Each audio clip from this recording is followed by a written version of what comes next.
માણસની આખી જિંદગી દાતી રહી પણ માણસ ન બન્યો.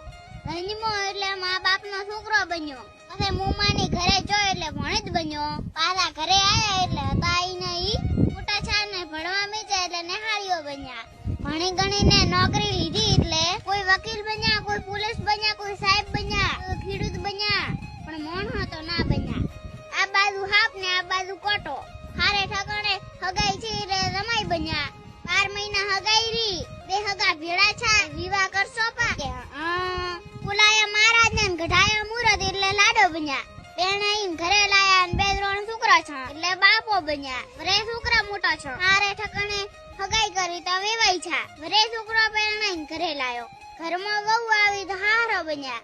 વરે છોકરાના છોકરા મોટા છે એટલે દાદો બન્યા. એક દાડા બેઠા હતા ને દાબીને થયો હા તો ટેડ જઈ જાતા રહ્યા. તો ચીડે દાદા ભૂપાને બોલાયો તો કે તમારો બાપ તમને નડે છે. લાયો કંડિયો ને બેહારે આળિયામ તો ગુગળ બન્યા. છેવટે મરી જા પણ મોણો તો ના બન્યા. અભે